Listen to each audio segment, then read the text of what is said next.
Happy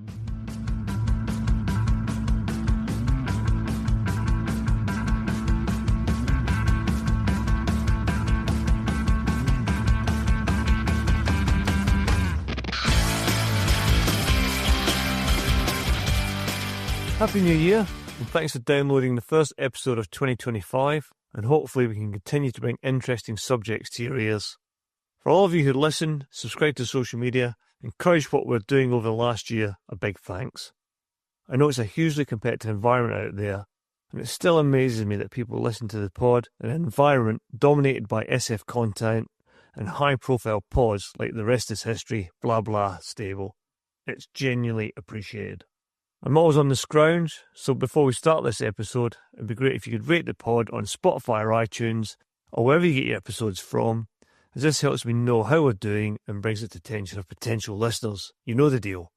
The best way to support the podcast is via the Buy Me a Coffee link in the show notes, and I'm grateful for recent contributors helping to keep production costs to a minimum, so get the brews in and I'll bring along the biscuits. Right, that's the admin out the way, you'll be glad to know.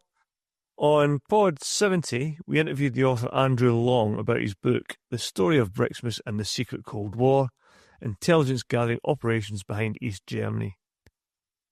Continuing this theme, this episode continues our examinations of Cold War espionage, focusing on BRIXMIS members operating deep inside Soviet-occupied East Germany. Our guest is Nick, a former member of the Intelligence Corps, and we discuss his remarkable career in the Corps when he joined as a private soldier and completed his colour service as a lieutenant colonel. Nick details the experiences and operations as part of BRIXMIS, and the discussion includes insights into training and the significant intelligence gathering of the unit, as well as their interactions with Soviet and East German forces. It highlights the challenges faced, including the risk of detainment and the inherent dangers of operating unarmed in hostile environments. Additionally, Nick provides anecdotal accounts of dealing with legendary figures like Rudolf Hess and reflects on how the Cold War lessons remain relevant today in Ukraine. Let's crack on.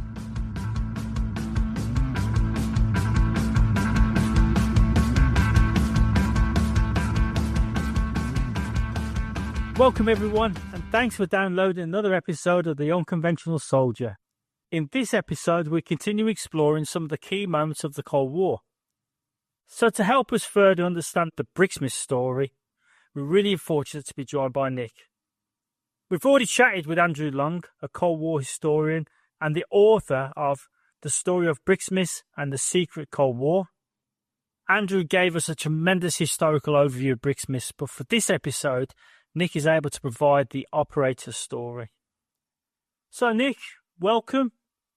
And as I always do, we'd like to get an overview of your military career, including why did you join the army and why the Intelligence Corps? Thanks very much. I suppose we need to go back to 1974 when I first went to the Army Careers Office in Chichester. My only intention really was to join the army. I've been an army cadet for 3 years. They tried to convince me to join the Royal Military Police because the depot was in Chichester. After various discussions, I decided the Intelligence Corps might be a better option as it offered the chance to learn a foreign language. I was studying German at school. The recruiting staff weren't particularly helpful. They weren't able to tell me much about the Intelligence Corps, but I signed up anyway as a junior soldier. It worked out okay, I guess. I finally left the Intelligence Corps last year after 49 years service. So going back then as a Inked Corps apprentice, I joined up in 1974 and was posted to Deep Cut.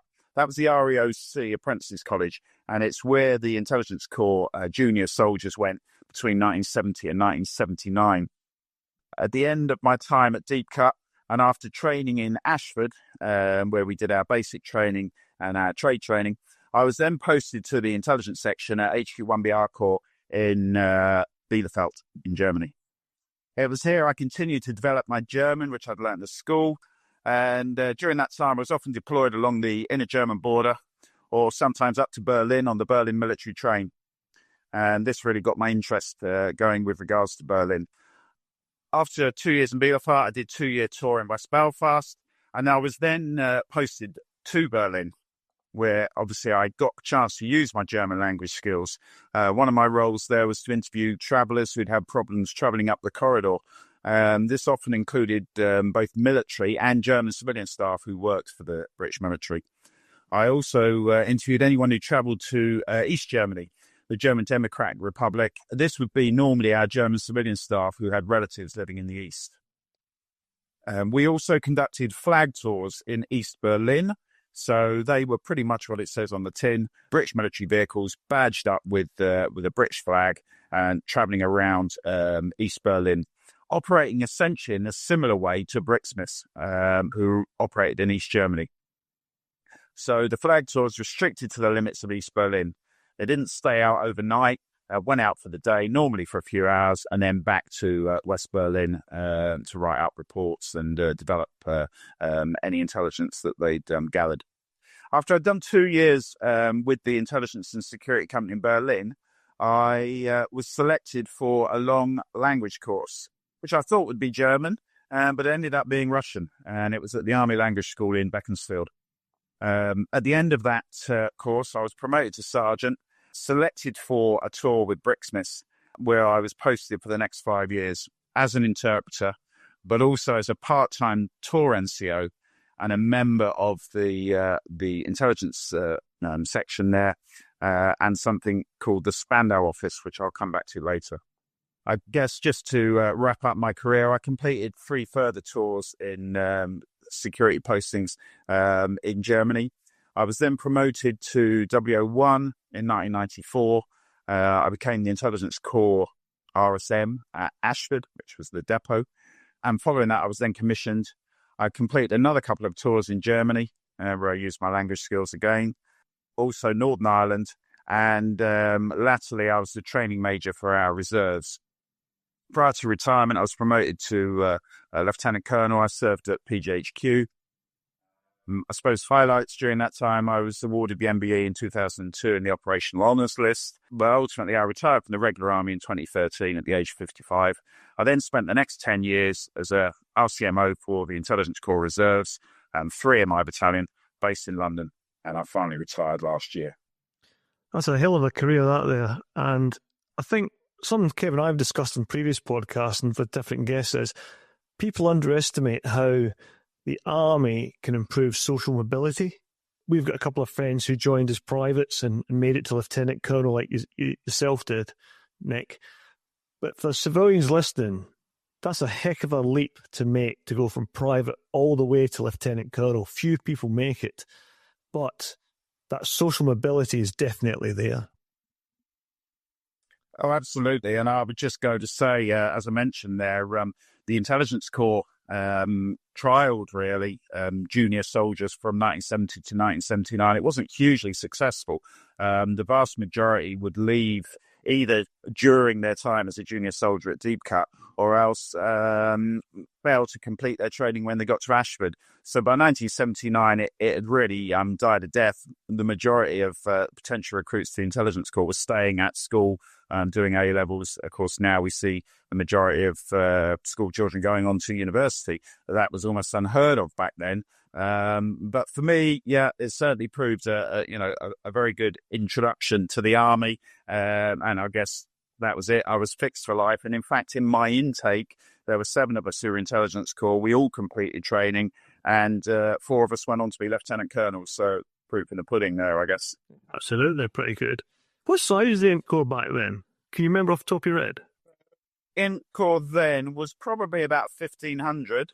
It's now over 2,000 regulars plus another 1,000 plus in the reserves, and hugely operationally focused, completely different to the Intelligence Corps that I joined. And the vast majority of our recruits have got degrees. I left Bodmer Comprehensive with 3 O-levels and not much really more than that. So, after that, it was really down to the army, I think, and the training I got. Because again, in our regiment, I think in most regiments in BOR, you had Intelligence Corps people attached. I think you had an Intelligence and Security section, and you also had and you also had some I can never pronounce the word, analysts as well to help out on from our sort of the intelligence side for targetry and that type of thing. So yeah, I think the intelligence corps is now seen at a much lower level in the army, certainly as a result of operations in both Iraq and Afghanistan, where we have intelligence corps reps at company level in COISTs, the company in sections. But we were doing that in Northern Ireland, to be fair, in the 70s as well. I was a continuity NCO in West Belfast, where the Royal Mont battalions would only serve 4 months, but I was there for 2 years, so provided that continuity. So we were seen, on operational tours, but for the vast majority of the British Army, they rarely came into contact with the intelligence corps, other than in sections or the local security section if they had a problem. We've done a couple of episodes in Northern Ireland, and Kevin and I have discussed this in another podcast about Afghanistan and Iraq, saying that they missed a point about the lessons learned in Northern Ireland. It was all about soft hats and handing out sweets on patrol, where the real lesson in winning Northern Ireland was the intelligence war. I think you're right, and that's probably something we could also say was the case, which we'll talk about in BRIXMIS. It's about that low-level human intelligence. It's knowing your patch. It's knowing the people. It's ability to be able to talk to them in their own language, or at least have something, some common point of interest. So, yeah, without a doubt. The Cold War is not as simple as NATO troops garrisoned in West Germany facing the Western group of forces. There was an extremely active intelligence war conducted by both sides. And taking that into the modern day context, you can see the Russians haven't forgotten that, but perhaps we have. But for the British, this wasn't just intelligence agencies, but also intelligence corps, and one of the lesser known operational capabilities they fielded, which was BRIXMIS. So what was Germany like for you as a member of BRIXMIS?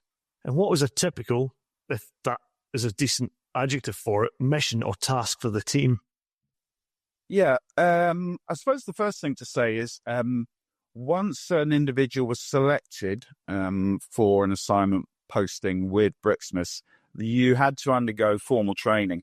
The majority of people who went to BRIXMIS would be volunteers. Some would be voluntold, having been on a language course. That was my case.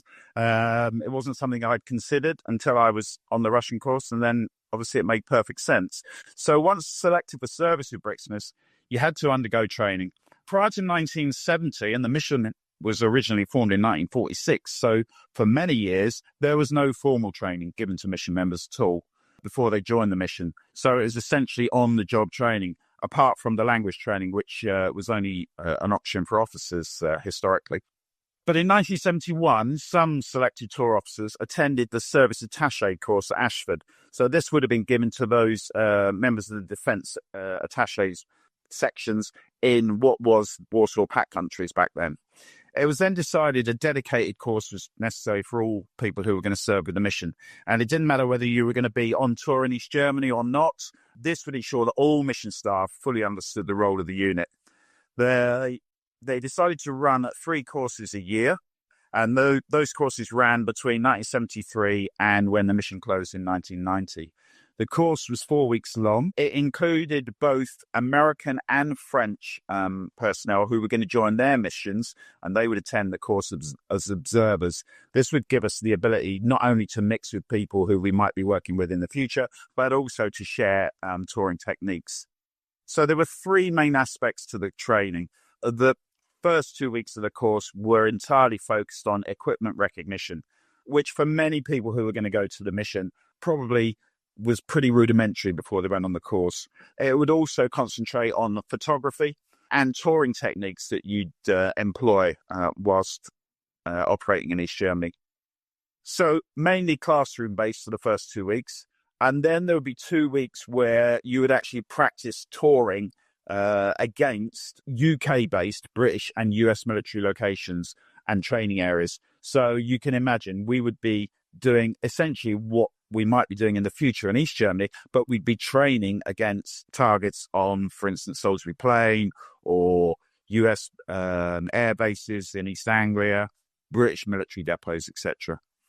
The course was always opened by the chief of the mission. The chief of mission was always a 1-star army brigadier. Failing that, his deputy, who was always a group captain in the RAF, would visit the course and open up the course. And really that sort of stamped the authority of the mission on the course and the way it was trained. It would also be backed up by the presence of a full tour crew from the mission who are currently serving in East Germany. So they would come over for the duration of the course, and obviously they were there to give first-hand feedback and practical touring techniques and how things were changing on the ground, which was really valuable for those who were on the training course. Probably worth mentioning what a tour crew consisted of. So each BRIXMIS tour crew would be 3 man. And I use the word man deliberately because there were never any female BRIXMIS tourers. That, I guess, was perhaps as a result of the way the British military operated in the 70s, 80s, etc. But also, it wasn't something that was generally going to be accepted by the Soviets. And you have to bear in mind that everything we did would be reciprocated by the Soviets in West Germany. And we'll come back to that. So the 3-man tour crew would invariably be a tour driver, either an RCT or an RAF corporal, professional driver. There would also be a tour NCO or warrant officer, and then finally a tour officer. So 3-man crew. The majority of the tour officers spoke Russian or German, or in some cases both. And deliberately, the tour crew would come from a mix of cap badge and trade skills. There would be army tours and RAF tours, and I'll come back to those later. So the tour officer, his overall responsibility for the actions of the tour, all down to him, the final decisions. He also, because he sat in the back of the vehicle, took all of the photography. Sitting in the rear vehicle, obviously he's less visible. He would normally also carry out the final map reading to the target. Invariably, that tour officer would have visited any of the targets before, so he'd have the local knowledge. The tour NCO, or warrant officer, or senior NCO, was responsible for all the recognition of the equipment seen on the tour. He was responsible for noting the vehicle types, vehicle registration numbers, turret numbers, aircraft bort numbers, etc. Invariably using a dictaphone. You'd also make notes, which would then post-tour be married up with the photography, which hopefully had been successfully taken by the tour officer. The tour drivers, as I said before, all professional drivers, normally, already done 9, 10, 12 plus years as an RAF or corporal in the RCT. But they then would attend extra off-road training. They were responsible for the security of the vehicle, the safety of the vehicle, and actually they slept in the vehicle. All decisions on going, so whether or not to go down a particular route, that would be down to them. And they're also responsible for first-line maintenance on tour. You can imagine this would be regularly challenged. Much of the touring in East Germany was off-road or on very poor East German back roads. We didn't really make a lot of use of motorways, only maybe to get from A to B very quickly. But once you got to the area where you were going to be interested, then it would all be on back roads or off-road. A little bit about the equipment that we carried. So the equipment used by the mission, to be honest, was superb. I mean, it was probably, as up-to-date as you could get, not least of which because it was largely procured at the expense of the Berlin Senate. So they funded the missions. They weren't able to query the items so long as they could be justified as supporting genuine liaison. Liaison is an interesting word. It was something that was written into the original agreement on the missions, but it would include the vehicles, cameras, anything for note-taking, and would also include office machinery that we had in West Berlin. Some things, however, were a bit too exotic to fit into this broad spectrum, and certainly by the end of the mission in the late 80s, the category of excluded items included some very advanced, extremely expensive video cameras, image intensifiers, thermal devices. They were funded by the UK, but as the mission moved from black and white photography, which it employed throughout the majority of its time, to colour in the late 80s, and then also computerised reporting, you can imagine the operational budget essentially went through the roof.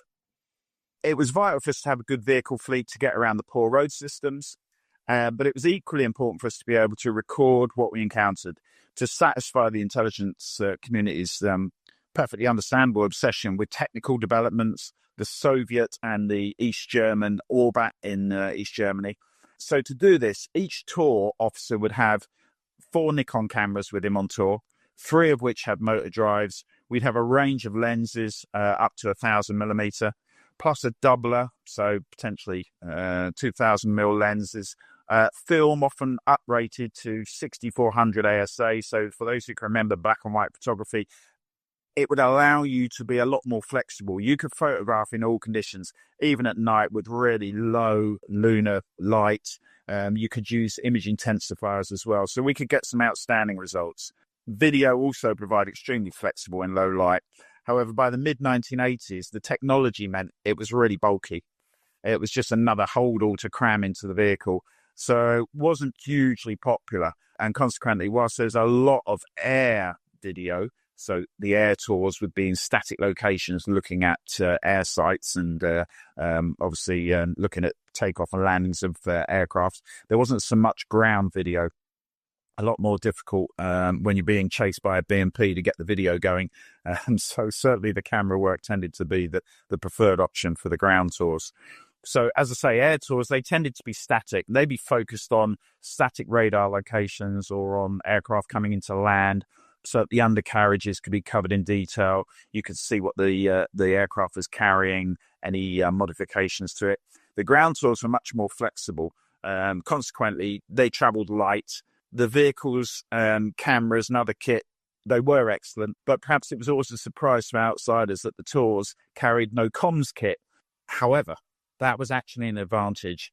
Traveling in Communicado gave us great advantage. So I mentioned before that the missions had been running since 1946 when the original Robertson-Malinin agreement had been signed off, and that mentioned dispatch riders. But the drafters of that agreement had never really envisaged tours nor a requirement to speak to mission members in the field. So the mission house had comms. So we had a mission house in Potsdam, but our headquarters was in West Berlin.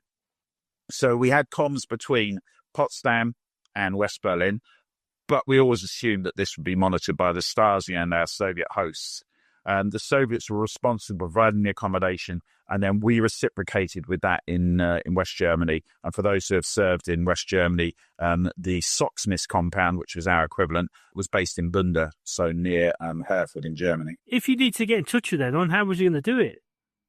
So essentially, we did have a procedure if we had a traffic accident, whereby we would simply use local phone boxes or indeed go to an individual's house if they had a phone, and then we would ring the mission house. So we would do that quite openly. We would say, we've had a traffic accident or we've got a problem, we're stuck in such an area. We would expect that would be monitored. And invariably, the Soviets or East Germans would be at the scene before our own recovery vehicle. We actually had a recovery vehicle that was plated up with a BRIXMIS plate that could recover us in East Germany. So that was the only comms that we had. Otherwise, once you went out on tour, which could be anything up to 5 days, you were essentially incommunicado. Well, if you went up and knocked on an East German's door, what was the reaction to you? Yeah, so, and it did happen. And there's some quite famous stories of people, being assisted by East Germans. Others, you might be unlucky and you've knocked on the door of somebody who's quite happy to report you to the Stasi. But generally speaking, the average East German, they were very protective of the East German army, but much less so the Soviets. So even during the Cold War, it was quite clear that they would give you very little information on what the East German army were doing in the local area, but quite happily tell you that there was a Soviet unit in the next woods. More often than not, quite supportive. And then especially if you could offer them something which might be as innocent as, here's a jar of coffee that we just happen to have with us for any occasion. So we normally had stuff that we took on tour with us, sweets for the kids, as I say, decent coffee and tea bags, which would always be quite amusing. It's funny, actually, some of the reactions. You'd offer a child a bag of sweets, they'd happily take them from you. You'd offer them a banana, and they had no clue, never prayed them. So, normally, chocolate and sweets, coffee, yeah. You get So currency for kids, isn't it? Exactly. So I say the mission was monitored by the Stasi. without a doubt, and our Soviet hosts. And we know that the mission staff that worked at the mission house in Potsdam were all employed by the GRU, so by the Russian Soviet military. Actually, I mentioned Russian there. It's interesting. We never used the word Russian. The whole time I served in the mission in the 80s, it was always the Soviets. We always talked about the Sovs. And you had to remember, a lot of the Soviet military weren't Russian. It was quite apparent when you were out on the road as well. You saw a lot of soldiers, conscripts from what I would call the stands, or from Northern Europe, so what is now the Baltic states. And Russian wasn't their first language. So quite often, if you spoke decent Russian, they weren't always clear who you were anyway, to be honest. If we needed help, the other unit that we could call on, which was an established liaison, part of the liaison function, was the Soviet External Relations Branch. So they were based in Potsdam, and they were there in order to request assistance that could be passed on to BRIXMIS. Again, we would assume that all members of SERB, the Soviet External Relations Branch, would be Soviet intelligence officers. And of course, you have to assume that anything you tell them is going to get back through the system and be reported. So quite a cumbersome system, but it worked well. And I think being incommunicado, it always allowed our chief of mission, the one-star brigadier, who would also be a tourer and go out on tour himself, but he could, when sat in West Berlin, justifiably claim he was unaware of any alleged misdeeds, and that he was quite sure that all members of the mission staff were behaving impeccably, and there were no problems out on the ground. So long as no harm came to Soviet personnel or property, the topic was likely to be raised. For instance, if there was damage to East German property, it'd be rarely mentioned. But if you damaged some of their Soviet kit, then funny old thing, the Soviet External Relations Branch would normally make a quite a song and dance about it. So essentially, as I say, we were based in West Berlin, and prior to going out on a tour, the tour members would be briefed by the ops staff in West Berlin. But once you cross the Glienicke Bridge into East Germany, that's it. You can't be interfered with, providing you stick to areas that you're allowed to go into, and providing you act in a responsible manner and don't cause unnecessary damage, don't have a major traffic accident that involves civilians. Then when you're on the ground, you're pretty much left to your own devices. So occasionally we would use the secure comms down at the RMP in Helmstedt, Checkpoint Alpha. So the corridor, Checkpoint Alpha is at the West German end, and Checkpoint Bravo is at the Berlin end. Obviously, everybody knows Checkpoint Charlie, but that's the one between East and West Berlin. But Checkpoint Alpha at Helmstedt, there was a secure comms with the RMP there back to West Berlin. So if there was something of great interest that was happening in East Germany and we wanted to get message back to a secure means, we could use that. But generally speaking, once we were on the ground, that was pretty much it. Also of note, complete absence of any weaponry. So tourers are expected to rely on their own wits, basically to get them through difficult moments. Liaison, and that comes about by liaison functions. Actually, social functions with Soviet members of SERB could be very helpful, because obviously then if you're able to talk your way out of an incident rather than it becoming an official complaint, then that really helps. And as I said before, sometimes the people you were talking to, particularly conscripts, they had no idea who we were, to be honest. It wasn't immediately obvious that we were members of the British military. So, yeah, interesting. I think it's just worth mentioning. I know you talked about some of the equipment was the state-of-the-art at the time, but for some of our younger listeners, what they don't realise is when you talk about cameras, we're talking here about wet film, which is a more complicated means of taking imagery and obviously reloading it, storing it, and then getting it back to be developed. Yeah, definitely. And so we had within the mission a team of RAF photographers who were part of what was called Special Section. So these guys, they were all professional photographers. That was their trade in the RAF, headed up by a sergeant, and then a mix of SACs and corporals. And their full-time role was developing the amount of film that we brought back off tour. It wouldn't be a generous figure to say we could easily bring back 4 or 5 dozen rolls of film after a 2 or 3 day tour. And they would be printed up normally within about 24 hours. So you'd get them back. You drop them off, at any time.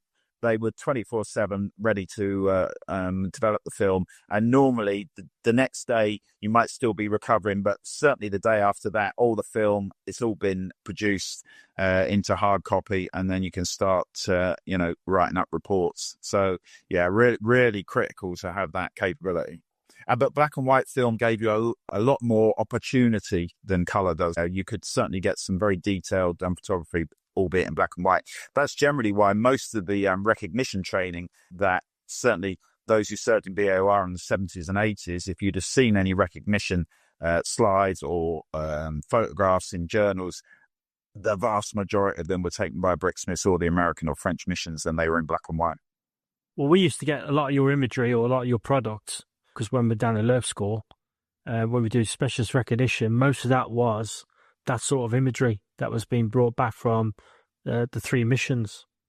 Yeah, exactly that. And the 3 missions were exactly that. It was a tri-mission operation, which I'll come back to. But the fact that we were sharing at a fairly low classification, the majority of which was restricted or confidential, meant that we could share our take from our liaison in East Germany far and wide. So most units would have had, the ability to see that recognition material. So that was really helpful. Can I just take a moment to curse you for those very obscure shots that we used to have to get tested on?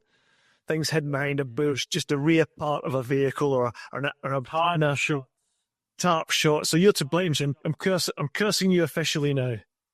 Yeah, no, that's the fair one. And tarpology, as it became known. Yeah, that was certainly one for us as well. We used to have a weekly test on a Friday and then a monthly chief's test. The guy who could spot, like you say, the bottom left-hand corner of the wheel arch of a 375 box body vehicle and then tell you what it was. Yeah, get a life. That course was the longest 2 weeks of my life. Probably worth talking about the operations, really, and the question of how best we covered that rich vein of targets, which really evolved through the 50s and 60s. But bearing in mind, I got to the mission in 84, at which point there were 19 Soviet divisions, 5 East German divisions, numerous static locations, numerous airfields. So it really had to be done by close cooperation of the mission operations staffs. And to do this, what we essentially did was we divided East Germany up into 3 areas. So each of those 3 areas would be covered by a ground crew of one of the allies. So, for instance, I don't know, French ground, you're going to cover the north of East Germany for the next 3 weeks. And at the same time, there'll be an air crew of the Brits. And then it will rotate. And every 3 to 4 weeks, it would rotate around clockwise. And so the next month in the north, you might have the French Air Force and the US ground, and that would just rotate on a monthly basis. So this ensured that whole of the country really was covered on a regular basis. And through close liaison, the missions ensured that targets of interest were closely monitored. So whenever we came back in off a tour, we immediately went to the US mission, which was close to Checkpoint Bravo in the US sector of West Berlin. And we did a highlight of what we'd seen on that tour. So that anybody who's coming through and about to go into East Germany would call in there and just see what the highlights were, what's going on in the areas. Because as I say, once you're on the ground, it would just be luck if you bumped into another tour. But generally, you didn't see other tours because of the operations staff and the way they'd allocated the targets beforehand. So you'd have a rough idea of what you were going to do before you got out on the ground. And that avoided oversaturation of a particular area. It stops, regularly visiting the same location and then getting a hostile reaction because you've been seen there on numerous occasions. However, the local area, as we called it, around Potsdam, that was slightly different. That was a really rich vein. There were, East German division there, a Soviet artillery division, a 35 motor rifle division, all in a very small area. And that local area was rotated every 24 hours. So one mission vehicle would cover it for 24 hours, and then it would just rotate day by day. It was important not to flood the area with mission activity, particularly around Potsdam, because that's on the doorstep of the mission houses. And obviously what you don't want to do is just wind up the locals. East German civilians. The local authorities in Potsdam, they were well aware of the missions. And although, as I say, there were a large number of Soviet and NBA troops stationed in and around Potsdam, it was considered best to act fairly low-key in the local area. So there were training areas. In fact, the world's oldest training area, which the Prussians had used, was then ultimately used by the Soviets. They inherited it from the Wehrmacht. So a long history of military presence in Potsdam. It was certainly a lot easier to operate when you're far away from the local area, where the Soviets and the East Germans were less likely to recognize mission activity. So under this well-coordinated system, at any given time, you always had 2 missions at least allowed to deploy tours in each of the alphabetical areas, so A, B, and C, and then rotating clockwise, as I say, about every 3 weeks. The coverage of the local area rotating every 24 hours, and that restricts that single mission's ground tours. So wherever possible, it would be tied in with overflights. This is a really interesting aspect of the mission. And at the time, it was classified as secret. It's no longer secret. But it meant that all the product from our overflights was also secret. It was known as Op Oberon. And it had been agreed at the end of World War II that the Allies would be allowed to carry out refresher training flights within a radius of 20 nautical miles from the Berlin Air Safety Center in West Berlin. So that's what they did. And while most of the flights generated by the Allies were indeed what they claimed to be, i.e. training flights, at least 2 or 3 times a week, the mission, BRIXMIS, would have a cleared low-level photo recce sortie flying around Berlin. So if you were to see Berlin from above, essentially all around the West Berlin in East Germany, so not in East Berlin, but in the East German part around West Berlin, it was rich with targets, i.e. installations dotted across the area. And so Op Oberon became a very useful source of overhead imagery. I mean, I guess now it would be done by drone, but essentially the way the chipmunk is what they use, it was such an old, almost obsolescent air trainer, but it flew at a very low speed and it had a 2-man crew. So the activities of the chipmunk, as say, kept it secret, and the crew flew out of RAF Gatow. They never wore BRIXMIS badges. They didn't wear anything that would link them to the missions. But as we would always have a vehicle on the ground at any one time in the local area, conducting liaison activity, you could tie that in with the overhead imagery that we were getting. So the Oberon tour would be able to say, oh, there's a lot of activity on the training area at Dahlgau-Dobritz, which is the one that I mentioned the Prussians originally created, just outside of Berlin. And then that would lock the tour crew onto it when they went out for their 24-hour period. So I mentioned about the various types of vehicles. We had our own recovery vehicle.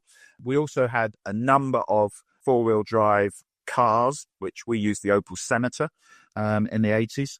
When I first got to the mission, we also had Range Rovers. But by the mid-80s, we had gone the same way as the French and Americans and got over to the Mercedes Geländewagen, which actually was an excellent vehicle. In addition to that, we also had a minibus, which we could take family members when we were on pass, as it was known. So when you were officially accredited to the mission, you were known as being on pass. And at any one time, the mission could have 31 people who were pass holders, and they could go into East Germany, but so could their families. And of course, that meant then that the Soviets would have the same numbers at SOXMIS. So we would go on cultural tours with our families. We'd meet up with Soviet garrison staffs at social events, sometimes get invited to Soviet official events, which would often involve copious amounts of vodka. That might pave the way in a future event when we've got a problem. And particularly if we've got a detention situation. So if the Soviet military or the East German military detain us, they have to demand, or the BRICS member would have demanded, the presence of the Soviet Kommandantura. That's a bit like demanding the garrison security officer or the garrison senior military policeman. We don't really have that in BOR, but the Soviets did. And they were the only ones who were allowed to formally request to see identification and also could ultimately release a vehicle when it had been detained. So this all dates back to, the original agreement that was signed off in 1946. So essentially you would have what I would describe as, genuine liaison activities, which would often make BRIXMIS seem to the casual onlooker in West Berlin as something of an anachronism, no real wartime role, just having a bit of the jolly, having some parties in Potsdam. I can assure you that mission personnel would want to dispel that myth, but they didn't. I suspect that for most people, they would have assumed that BRIXMIS would have been eliminated by our Soviet hosts as a first act of war. The reality, of course, is all touring and reporting, everything we did in East Germany was reported back, as I say, generally confidential, somewhat secret.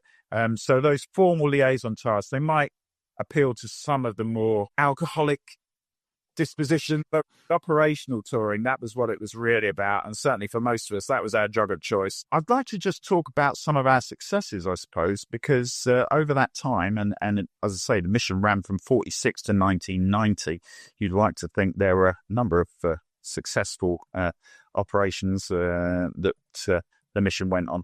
So the Allied missions operations staff, they would meet on a regular basis. They would talk through activities. They talk about recent successes, areas of particular interest, taskings which might have come from defense intelligence staffs in the various MODs. So those operational staffs are all discussing that between the three missions. And then the tour crew, prior to going out on the ground, would spend a whole day preparing for that tour. So they talk about the planned route, what key targets they're going to cover. They'd know the areas they were visiting. There would always be at least one member of the tour crew who'd been to the area that they were going to go and visit. So you'd never go to an installation or a training area that at least one member of that crew hadn't visited before. But we had a dedicated intelligence section within the mission, which was manned by Intelligence Corps NCOs and a warrant officer. That was known as the research office. So the missions were not supposed to be intelligence gathering units. They were supposed to be liaison missions. So as a consequence, we didn't overtly collect intelligence. We didn't have members of the intelligence corps in the mission overtly. So they were invariably badged as something else. But that research office would provide all the detail that the tour was going to cover prior to going out. So every location, every training area, every deployment area, every static installation would have its own file within the research office that the tour NCOs would tape the files away and prepare before they go out on the ground.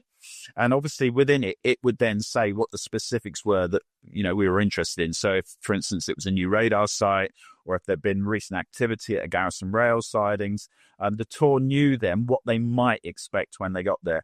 Clearly, much might change when you get out on the ground. And really, once you cross the bridge, as I said before, it much depended on the activity when you got to the area. It could completely change the focus of the tour. You might have planned a 4-day tour and end up spending 4 days in an OP because there's something really interesting going on.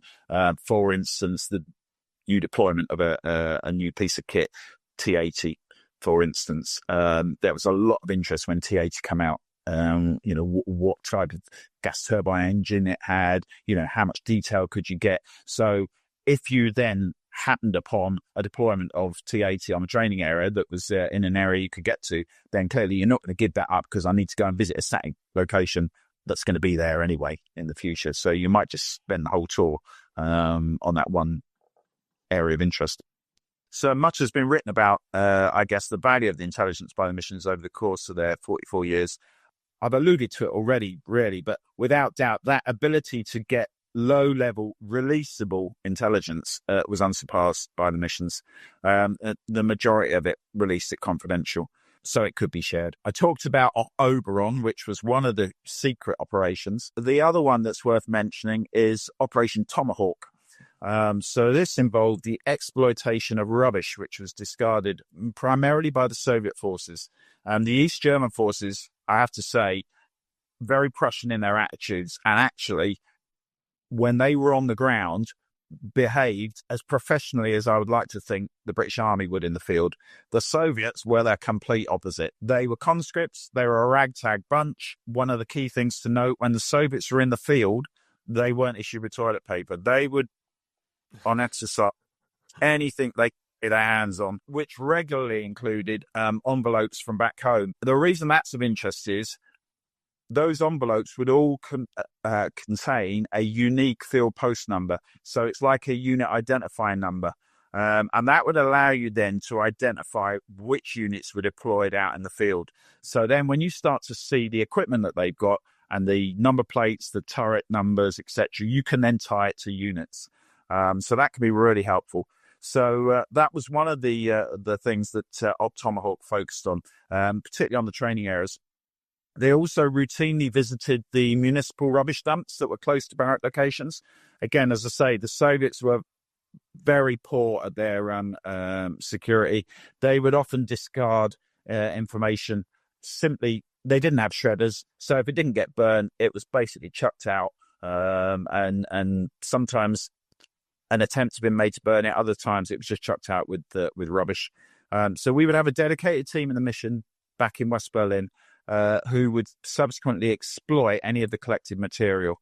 There were numerous examples of scoops, I suppose, by BRIXMIS tours over the years.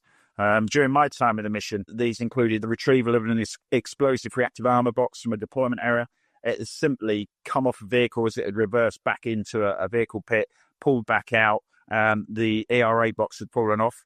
Thank you very much. They obviously hadn't cleaned up the area afterwards, so that was liberated. A new NBC filtration unit in a bunker. The bunker hadn't been secured. So again, thank you very much. We'll get that back to West Berlin. Confirmation of new bits of kit, such as during my time, I remember the 2S6, which at the time, it was the new self-propelled anti-aircraft gun, included anti-aircraft missiles, the first time the Soviets had used this. It was known as ZSU-X, but we recovered from a city town dump a full booklet on maintenance of the piece of kit.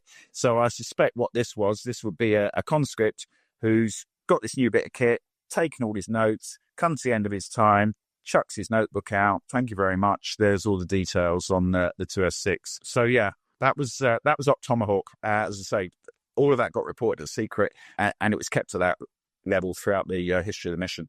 I imagine, Nick, that rooting amongst discarded toilet paper and dumps, was that a job for bad boys, or just you just accepted that as a rotor? You're not going to do that on every tour, although you would be probably on deployment areas on every tour. So there's always a good chance you're going to find signal message paper, envelopes, etc. on tours. But the exploitation at the municipal dumps was planned and, not conducted every tour, because clearly, the risk when you're on those areas. Some of them had the presence of a night watchman and a dog. Others didn't. It definitely wasn't something that was a punishment, but it wasn't very pleasant either. Or the driver always stayed with the vehicle, so the tour officer and the tour NCO would go out onto the rubbish dump, and you're essentially either with MBGs or just with a really low light, looking for anything written in Russian. That's why really we didn't really exploit the German, because to try and find something of interest written in German on a rubbish dump, it's like looking for a needle in a haystack. But trying to find something Russian on a German rubbish dump, that's a little bit easier. It certainly wasn't pleasant in the summer. It imagine be warm in the summer if you got to bring it all back with you as well. I find it hard putting the bins out in the morning. I have ever forgotten that smell. So we're talking about when you're out on the ground. I mean, clearly every time the tour crossed the Glienicke Bridge, you've got the potential risk. You've got the risk from East German drivers who had no concept of our vehicles and the speeds that we could do, particularly the Opel Senator, and they don't stand impact with a Trabant. So you can imagine we really don't want to be having a traffic accident out there. But more likely than not, the biggest risk is going to be a deliberate attempt by the Soviets or the East Germans to stop or detain a tour crew. And bearing in mind, both the East Germans and the Soviets, most of those drivers, they're conscripts. More often than not, they're not familiar with the ground. They don't, particularly the Soviets, they're not even used to driving, on rural roads. If they come from the stands, it may be the first time they've driven a big 4-tonner 375 equivalent in East Germany. So you've got that danger. You've also got the added danger of armed conscripts on guard duty, nervous young soldiers, overreacting to tour crews, their sergeant or their officer shouting at them, detain that vehicle, and really all that means is ram it off the road. So even though we normally be going about our legitimate liaison business. So we deliberately avoided the permanently restricted areas. To my knowledge, the missions did not go into permanently restricted areas. They might go along the border of one, or they might go onto training areas that were perfectly legit, but we didn't go into PRAs because, again, SOCSMIS would do the same in West Germany. And there would be occasions where if a SOCSMIS vehicle was treated aggressively, you would see it reciprocated within a week in East Germany. So tarpauling a SOCSMIS vehicle by well-meaning squaddies in Fallingbostel, then you get a recurrence of the same thing with a bit added on for good measure in East Germany. So, the BRIXMIS was very fortunate. So during the history of the missions, there were numerous attempts of tour crews being shot at and rammed. However, there were no fatalities until 1984, but the first fatality, a French tour, it was deliberately rammed by a Ural 375 on the Autobahn. It killed the driver, a warrant officer, and the tour officer was seriously injured. But in 1985, that's where things took a really bad turn. USMLM, the US mission, suffered their first and only fatality when Major Nicholson was shot dead by a Soviet conscript who was guarding a tank park. The tank park, first of all, I would say, it was not in a restricted area. There were signs up, but then there were signs everywhere in East Germany. That was the nature of the state. But Major Nicholson was out of the vehicle. The Americans only had 14 mission members on pass at any one time, so they only had 2-man vehicles. So their crew was only 2 people. So Major Nicholson was out of the vehicle. He was shot dead by a Soviet conscript. But the worst part of it was the sergeant who was in the vehicle, as soon as the shots were fired, the vehicle was surrounded. He wasn't allowed to give any treatment to Major Nicholson, and neither was Major Nicholson given any treatment, and he bled out after 3 hours. So you can imagine, as a result of that, the whole liaison aspects and certainly any social aspects just literally stopped overnight. And for about 2 years after that, there were no social events between the Soviets and the missions. So, as I say, Brixton was very fortunate, but it was, I guess, something that you expected when you crossed that bridge. There was always that potential there. Personally, I was subjected to a couple of incidents. The first one I had was a BRDM2, which you think that's not a particularly big vehicle, small recce vehicle. Well, it's pretty big when you're sat in a Senator. The driver of the BRDM2 decided he was going to try and detain us. Well, essentially, he didn't want us passing his column first thing in the morning. We had a crushed roof. We lost the front and rear windows. We were about as far from Potsdam as you can be in the south-west corner of East Germany in the middle of winter. And we managed to drive back. I can remember our driver sitting inside a sleeping bag with holes cut out in the bottom. So that was the first one. The second one I had was we were rammed by a Gaz-66. We'd been having, genuinely, quite innocently, been having breakfast at about 7 in the morning when the Guards Air Assault Battalion down in Cottbus decided to crash out on a exercise. So we thought, oh, this is rather fortunate. We'll just sit and watch this. They decided they didn't like us being in that area and then essentially chased us onto a training area, rammed the vehicle, which resulted in 2 of the tyres being blown out. Fortunately, the Geländewagen has 2 spares, so one inside the vehicle and one on the back door. So we managed to sort that out. We were still, whilst being chased, we'd been essentially the Soviet conscripts who were chasing us in the Gaz-66. After ramming us, they jumped out the vehicle, chucking bricks and coal and spades at us, which was all a bit random. We were up on our jacks changing the wheels, so we weren't going anywhere. They then detained us for about 3 hours, and eventually we were released. Unfortunately, during the detention, they broke into the vehicle. They stole my tour bag. So as the tour NCO, I've got all the maps, I've got all the notes.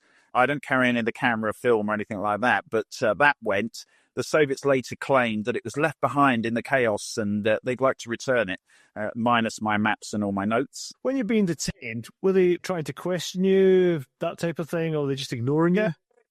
Varied, and obviously what you're trying to do is basically lower the heat in the situation. It'll invariably be, just a local unit who's reacting to your presence. They probably don't even know who you are, or else They've been told the missions, right, stop them. But what you've got to do is lower the temperature and then get the Soviet official representation to come down. So as I say, that garrison commandator or representative who's going to come and formally check your accreditation and then ultimately release you from the situation. The Soviets would invariably want the tour officer to sign a declaration saying that you realize that you've been acting inappropriately, which was always refused when they're going to sign anything. But generally speaking, once that had happened, the temperature had been lowered. Normally, after 2 or 3 hours, you'd be released. I say it could vary. Sometimes missions, and depending on the severity of the damage to the vehicle, or what's gone on before it, if there's been damage to property or whatever, it might take longer. But generally, within about 2 to 3 hours, you'd be released. And yes, thank you very much. Have a nice day, sir. Off you go. You spoke about it earlier, a little bit about SOCMIS, because we need to remember that the Soviet Union also had a mission operating in West Berlin, or West Germany. What do you know of their role and capabilities, and what successes did they have, if you know any? Yeah, so it's worth saying then, obviously the Soviet missions, they were organised and staffed pretty much along similar lines to the Allies' equivalent. So they'd have the same numbers. So as I mentioned, BRIXMIS had 31 members on pass. That meant there were 31 Soviet military intelligence officers able to operate in the former British zone. The Americans only had 14 passes at any one time. And the reason being, at the end of World War II, the Americans were loath to have large numbers of Soviet intelligence officers running around the US zone. So, as I mentioned, everything in the Robertson-Malinin Agreement was reciprocal. They operated out of 3 small compounds in the 3 Western zones, and they were restricted to each area to which they were accredited. So SOCMIS, as I mentioned before, it was based in Bunda, near the former headquarters of the British Army of the Rhine, which had been in Bad Oeynhausen back then, near Hereford, and it could only operate in the former British zone. So that's the states of North Rhine-Westphalia, Lower Saxony, Hamburg, Bremen, and Schleswig-Holstein. So essentially the northern part of Germany. I think we can assume that all of the SOCMIS staff were intelligence officers, and they would have worked to a similar remit as their Western equivalents. The SOCMIS were regularly sighted near military training areas, places like Fallingbostel. However, there were permanently restricted areas, so quite often you might see them transiting up and down the motorways on the autobahns, but they couldn't come off them if they were in a restricted area. Some areas were completely open. So Minden Garrison, for instance, was open. That was because it was reciprocated by Potsdam Garrison.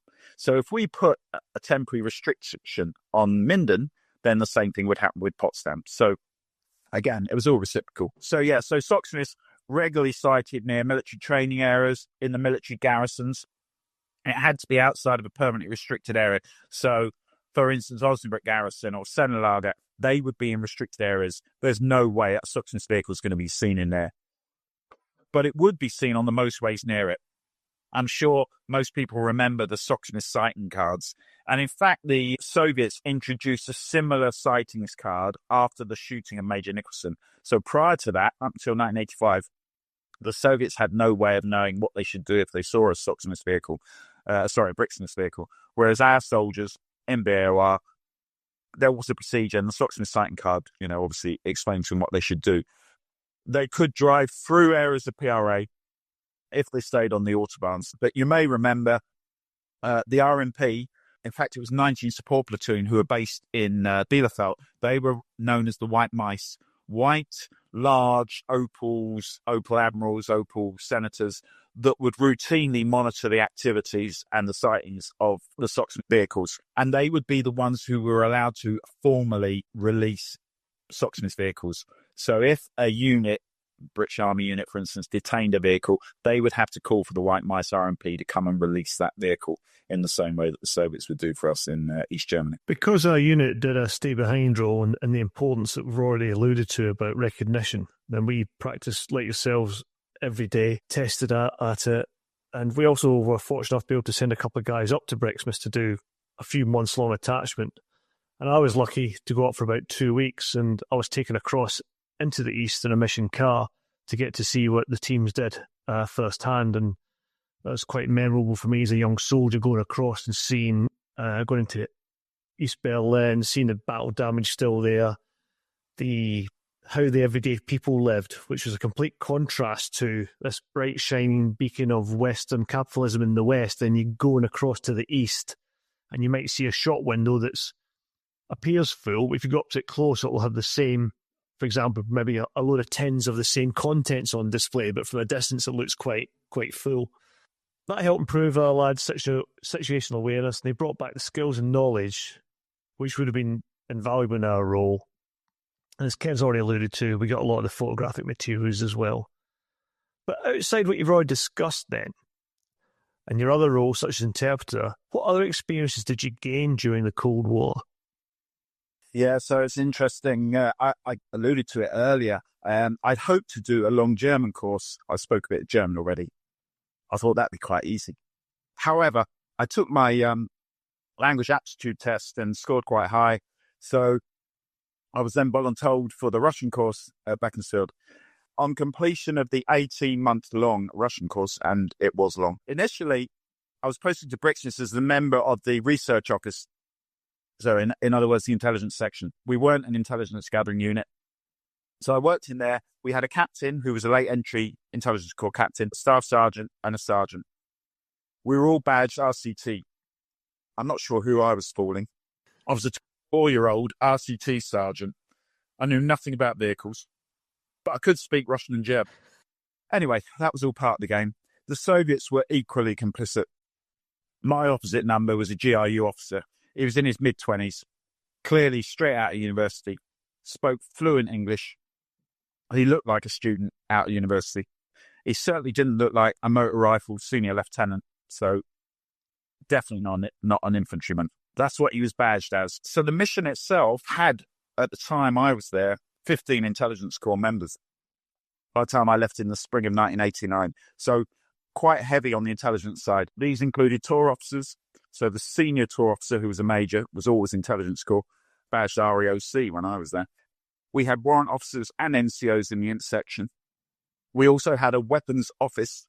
They studied all the technical aspects of the Warsaw Pact equipment. There was another couple of Inc Corps in there. The other area where the Inc Corps worked was the Spandau office, as it was known.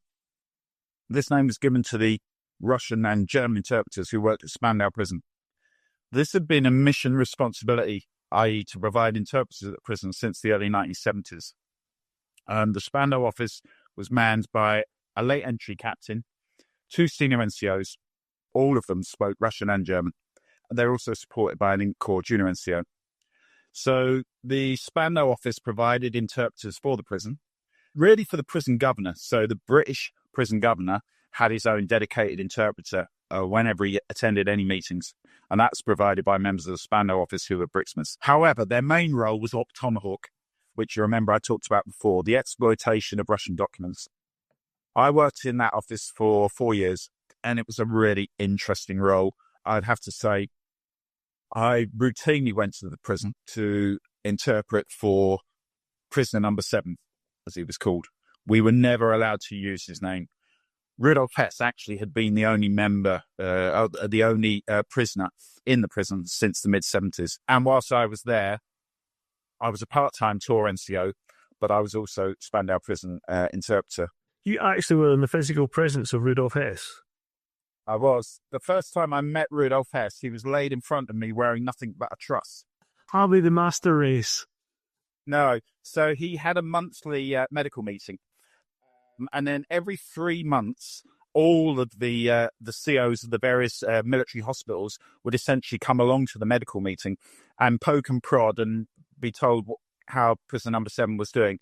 And the first thing I had to translate was that his truss wasn't fitting him particularly well. I just spent 18 months on a Russian force where I could tell you how to do the daily cleaning of a D30 rifle, D30 artillery piece, but I had no idea what a truss was, and some of the medical terms are quite interesting. So I would go to the prison on a weekly basis for governors' meetings, censors' meetings. I would sit on meetings that he was allowed 1 meeting a month. Normally his son or his sister would come and visit, so I would sit in on that, which fascinating. You know, I was 25. He was probably at the time in his late 80s.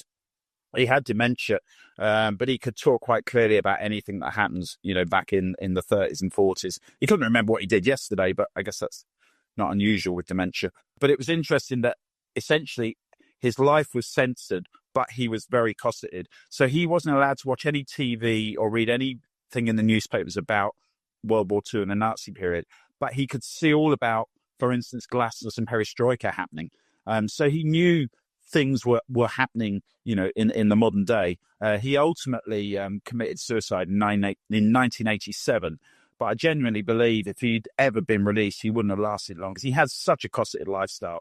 He would have been hounded by the press. I suspect he wouldn't have had to make that adjustment. I mean, that must have been quite a surreal experience because basically you're one person removed from Adolf Hitler at that point because he was part of that inner circle. What was his demeanour like and what was he like to you as a young interpreter? Very grumpy. By all accounts, essentially had the run of the prison and he knew it. It was interesting because the staff at the prison, they weren't allowed to be any of the four allies, nationalities, or German. So it was a real mix of employees there. And the Soviets were responsible for hiring and firing. So his main orderly was Dutch, for instance. The staff themselves came from a complete mix of backgrounds. But the Soviets were very professional, I have to say. When he ultimately committed suicide in 1987, they were very on the ball and did everything by the letter of the law. But because Spandau prison was in the British sector, we were responsible for the security and also for the upkeep of the prison. So even though it was demolished within 2 weeks, and actually the bricks were dumped in the Havel in East Germany, so they couldn't become collector's items. And people may know that it had always been decided that once the prison was pulled down, that would be the site for the new NAFI, which was affectionately known as Hesco's, was the Britannia Centre. Good British humour there, isn't it? Yeah, so essentially once he died, that role obviously died with him. But we as mission interpreters, we were routinely used at formal social events between BRIXMIS and the Soviet External Relations branch, both in West Berlin, in Potsdam, and in the wider GDR. The mission would routinely visit World War II sites, particularly those former POW sites, concentration camps where British people had been held. So Colditz, just outside of Leipzig, some of the concentration camps where Brits have been held were regularly visited by the missions, normally out on an annual basis. Particularly if they were in areas that were normally out of bounds for the missions. There's a large concentration camp just outside of Weimar, which was the headquarters of 8th Guards Army. So Buchenwald, a famous concentration camp, was visited on an annual basis simply because it gave the opportunity not only to pay respects to those who'd been in the prison camp, but also go straight through the heart of Weimar, where 8th Guards Army headquarters was based. So the Serb officers, as I say, they were all undoubtedly GRU or KGB. They would be the same people who would turn up at events at Spandau prison. They would turn up at events in West Berlin. It would be the same bunch of intelligence officers that you would come across routinely at regular events. Generally, they stuck to the rules. They were pretty supportive in easing us out of difficult situations. They recognized the value of the missions, both the Soviet missions in West Germany and obviously our missions in East Germany, because, again, it was all reciprocal, which I suppose really brings me on to, so what did we achieve after all those years of having Allied missions? And I really would sum it up this way. We had proximity to Soviet frontline forces. So you had that opportunity to see what they were really like, what their training was really like. That's why we had people with, different cap badges. You could see them practicing river crossings. You could see them, deploying into the field. You could see that their vehicles would regularly break down, that they hadn't got, all the kit that they claimed to have. So that proximity, really helpful. We had legitimacy. So it was a role that was accepted by the Soviets. The East Germans less so. They didn't really have a say in it. This had all been agreed in 1946. So really the East Germans had no say whatsoever. But for the Soviets, it was something that they accepted because, of course, they were getting the same deal in West Germany. You had continuity of reporting. So over that 40-year period, over 40 years, you've got a routine. You're seeing things happen on a regular basis with conscripts. You're seeing new conscripts coming. You're seeing use of training areas. You would recognize when things didn't seem right. So that synergy, which is the next one, as part of the wider intelligence picture, is developed over time. You then get an understanding of what is the norm and what is unusual. Then you start to think, why are they doing it? They never do that at this time of year. Why are they crashing out every time, for instance, we have a rocking horse? They then crash out. How are they getting that reporting? Why didn't they do it this time? What's different? So that's really important. And of course, timeliness. We could get, generally speaking, our reporting to customers within 24 hours. So if we got a tasking from Defence Intelligence staffs at MOD to get out there and look at a particular site, once we get back into West Berlin, that information is going to be within 24 hours. When you're talking 80s technology, that's pretty astounding, really. We didn't even have computers in the mission when I first got there in 84. So very important. And then finally, I guess, releasability. As I mentioned before, the vast majority of our reporting released at confidential. So not something that, for instance, has come from the SIGINT community that nobody ever gets to see. This is stuff that actually can be used by our own troops on the ground. And I think I'd just sum it up, really, by a quote from a former chief of mission and president of the BRIXMIS Association, no longer with us, but Major General Fitzalan Howard, the Duke of Norfolk, said this: "The Cold War ended with a bloodless victory, and the victory was ours. We got close enough to the Russians to respect them as people, as well as to photograph their military secrets." I think that pretty much sums it up. I think we've talked about this before in numerous podcasts, that the man on the ground or the soldier on the ground can interrogate, he can observe, he can give a more accurate picture than I think all the technologies used. They can provide a certain amount, but there's got to be something said about the person, because like you say, you build up that pattern of life, you see the abnormal, what was present last time, why they did something, and some nuance or something small that might not get picked up. I think what surprised me from this conversation and that Nick's brought out is the importance of those relations, which I hadn't really associated with BRIXMIS operations before. Thank you for bringing the BRIXMIS story to life. As we talked about with Andrew, he gives us the historical piece, but what we've got today is the man on the ground, the operator, and what they did, how they did it, and the dangers that you were exposed to. Unarmed, no communications, 3 people in a car, basically, in potentially a hostile environment, because you didn't know what you're going to come across, as you said. Before we go into Desert Island Dits, I'd just like to ask a 2-part question, Nick. And I've thrown this one in, it's not planned. And really, it's just a conversation we've had has stimulated this thought. So the first part of this question is, the one thing we all feared against the Soviet forces was mass. That was going to be the thing that would overwhelm us. But how well do you think NATO would have fared against the Soviets based on what you saw of them? And the second part of this question is, were you surprised by the poor performance of Russia in the current war in Ukraine? So the first part of the question, I think when you look at their forces, and I mentioned before, for the majority of the time that they were in East Germany, there were 20 divisions of conscripts. But the elite forces, as they would call them, were very professional. Their guards, their assault brigade, the elite elements of Three Shock Army, they did have decent equipment. They were well trained. Their Spetsnaz, special forces, again, have got the right kit. They look professional. The majority of the soldiers that we came across, however, were conscripts using equipment that was really badly out of date and often out of service.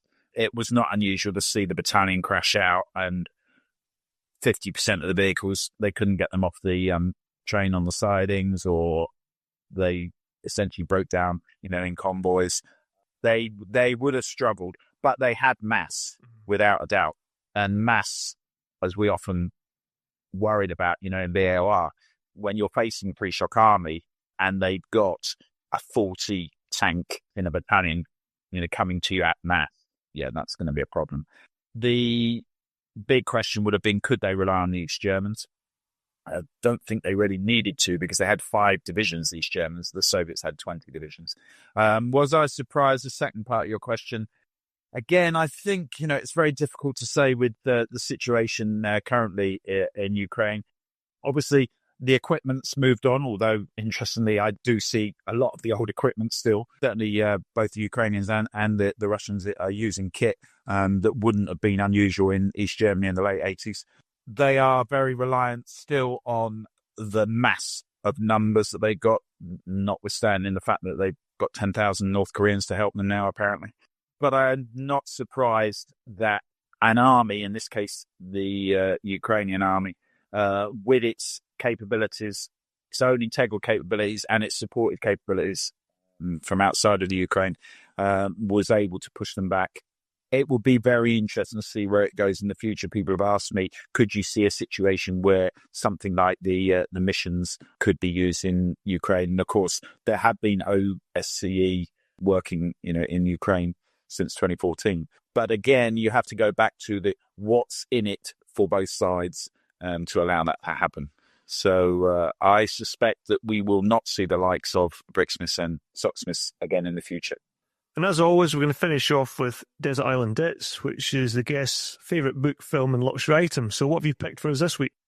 Well, you might not be surprised to learn that my favourite book, and I suspect it's something that probably got me interested in the Cold War, it's the famous John le Carré book, The Spy Who Came In From the Cold.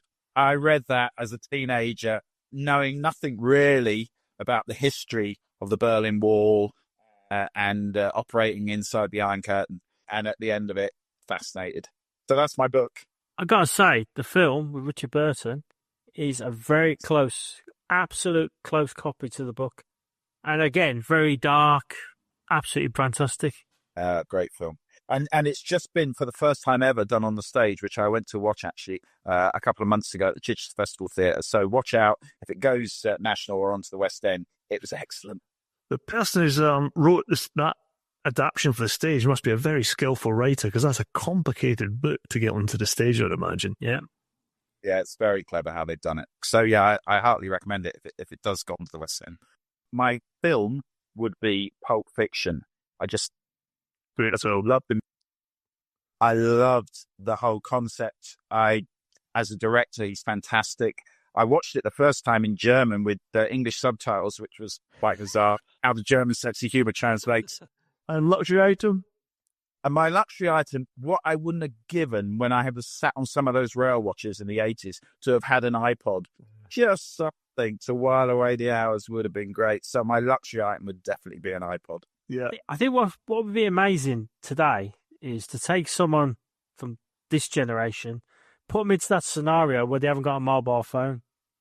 They would crumble. Absolutely crumble. Well, the art of being bored's lost, isn't it? We used to take a book, didn't you, or something like that? Or I used to have a World Service radio, thinking I was like cutting edge. That was your iPhone. The World Service. Yeah, yep. We always thought it was a bit of a bonus if we were anywhere where we could get AFN or BFBS. It meant you were quite near the inner German border, so that was a real luxury. I've got two recommendations this week. The first is called Helmand Tour of Duty, which was on BBC iPlayer, and it covers the Welsh Guards tour in Helmand in 2009 during some of the bloodiest fighting of the Afghan war. And there's some excellent professional interviewees on who are great ambassadors for the army. And if anybody questions why we should allow Afghan interpreters into this country, you really need to watch the very emotional and eloquent description by this Guards platoon sergeant of when his interpreter died. It's absolutely gut-wrenching. And when the army a couple of years ago brought out the strap line in its recruiting adverts, "This is belonging," I sort of poo-pooed it. I'm from the era like you guys are for join the professionals and all that type of thing. But watching that documentary and seeing those young soldiers and that platoon sergeant talk about their experiences and their ties that they had, and we all get those ties when we go on operations, but you could see it, that they were proud to be Welsh Guardsmen, they were proud to be in their companies. And it suddenly came to me there, that "this is belonging" strapline is very, very apt for the army, that those guys were describing. And my second recommendation is a book called Dead Men Risen, which is a book about that tour the Welsh Guards took part in. And it was a winner of the Orwell Prize in 2012. and it was written by Toby Harmon, who's also written another great book about bandit country, South Armagh. So if you watch the film and get the book, it's really, really good. And it tells the usual story of the British Army in that of a unit being under-equipped and overstretched. And it also points out that on that tour, the commanding officer, a company commander, and a platoon commander were killed during the deployment. Something that hadn't happened since the Second World War. So, Kev, what's your choice? My one's, I went to a briefing, and it was the writers of a book, and it was called We Win, They Lose, and it was Republican Foreign Policy and the New Cold War. I'm going to slaughter their names now because I can't pronounce them. Matthew Kronig and Dan Negra. So I listened to the two authors, and they really took us back to Reagan, the original Cold War, how the Republicans moved the economic side of the space race, the arms race, and the intelligence piece, and the negotiation. And then the question came from the book, have we moved into a new phase or a new Cold War, obviously with the invasion of Russia into Ukraine, but at the same time, watching China and how China has now became if you remember the old days, Soviet Union were the lead. The Chinese, if they wanted to get involved in Korea and into Vietnam, they need permission of the Soviet Union. How the cycle has reversed. China is now the main player, and Russia, Iran, and other people, North Korea, have to seek permission from the Chinese now before they could do some of the big events. So it's a really interesting book, and I think it's they do talk about the Trump presidency at the time. Obviously, it was written a year or so ago, so well worth a read. Well worth a read about the Cold War as it was and where we are today in the world, and where the Pan-Pacific part of the operation is now starting to rise up, even though we're not looking at it as much because we're looking into Central Europe. Well, that's it for another episode. And thanks again to Nick for coming on the podcast and sharing his experiences as an operator in BRIXMIS. And to you, the listener, for your continued support and suggestions. Please keep them coming in. Send feedback to our emails and social media links. As you know, I accept postcards and letters still. You will find us on all the usual suspects, including Instagram, Facebook, YouTube, and Twitter. If you download us from iTunes and like the podcast, it'd be great if you could leave us a review, or leave a review anywhere where you get your podcast from. Thanks again to Nick Beale for his continuing help and offering technical support through his company ISAR. And see you next time on The Unconventional Soldier.